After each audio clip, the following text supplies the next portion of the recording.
Hi viewers, welcome to my channel. இன்றைக்கி நம்ம சேனலில் ஒரு சூப்பரான ரொம்ப டேஸ்டியான உருண்டை குழம்பு எப்படி செய்யலான்னு பார்க்கலாம் வாங்க.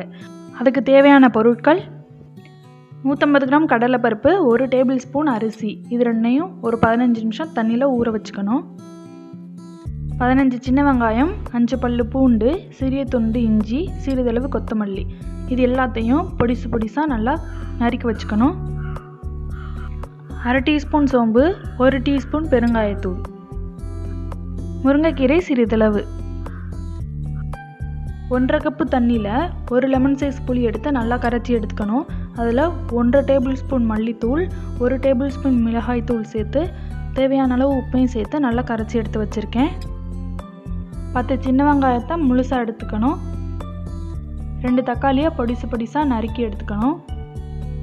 6 பல்லு பூண்டு, சிறிதளவு கறிவேப்பிலை, 1/2 டீஸ்பூன் வெந்தயம். பருப்பு உருண்டை தயார் பண்ணுறதுக்காக ஒரு மிக்ஸி ஜாரில் ஊற வச்சுருந்த கடலைப்பருப்பு, அரிசி,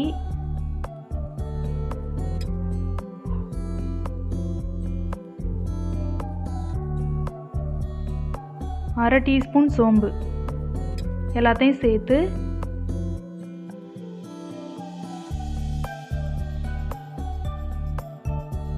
தண்ணி சேர்க்காம இந்த பதத்தில் நல்லா அரைச்சி எடுத்துக்கணும். தண்ணி சேர்க்கவே கூடாது. ஒரு தட்டில் அந்த மிக்ஸி ஜாரில் அரைச்சதை அப்படி சேர்த்து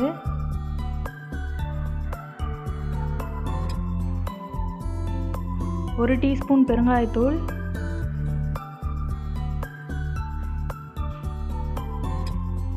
நறுக்கி வச்சிருந்த வெங்காயம், பூண்டு,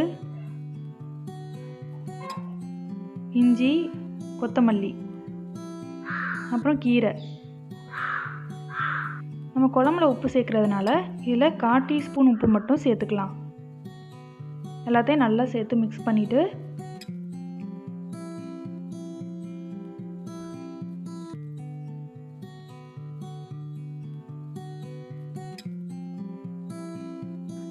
இந்த சைஸில் நல்லா சின்ன உருண்டையாக உருட்டி எடுத்துக்கணும்.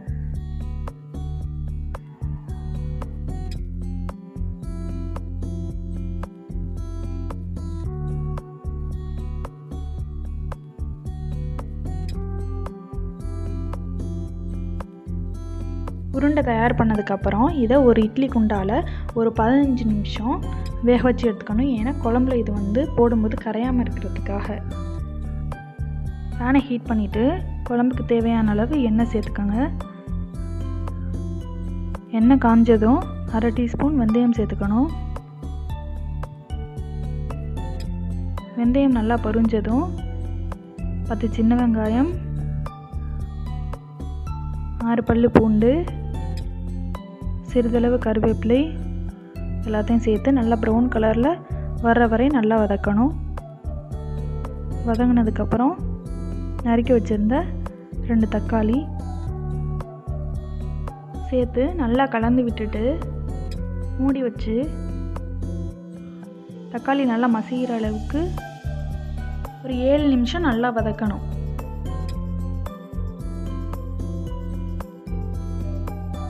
தக்காளியும் வெங்காயம் நல்லா மசிஞ்சதுக்கப்புறம் கரைச்சி வச்சுருந்தா புளிக்கரைசலை அதில் சேர்க்கணும்.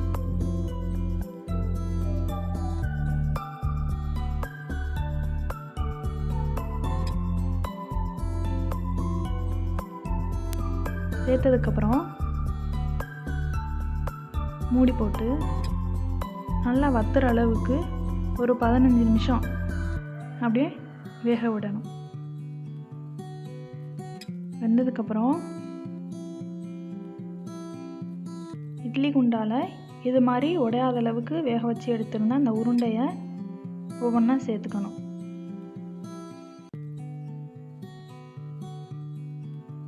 சேர்த்துட்டு இது மூடி வைக்காமல் அப்படியே நல்லா வத்த விடணும். கொஞ்ச நேரத்தில் அந்த குழம்புல உள்ள எல்லா தண்ணியும் அந்த உருண்டை எல்லாமே இழுத்துரும். அதனால் குழம்பு நல்லா கிரேவி ஆயிரும். ரொம்ப சிம்பிளான ரொம்ப டேஸ்டியான உருண்டை குழம்பு ரெடி ஆயிடுச்சு. இதை உங்கள் வீட்டில் ட்ரை பண்ணி பாருங்கள். கண்டிப்பாக உங்கள் எல்லாருக்கும் ரொம்ப பிடிக்கும். அப்படி பிடிச்சிருந்தா சப்ஸ்கிரைப் பண்ணுங்கள், பக்கத்தில் இருக்க பெல் ஐக்கானை கிளிக் பண்ணுங்கள். அப்போ தான் நாங்கள் போடுற வீடியோஸ் எல்லாமே உங்களுக்கு நோட்டிஃபிகேஷனாக வரும். தேங்க்ஸ் ஃபார் வாட்சிங்.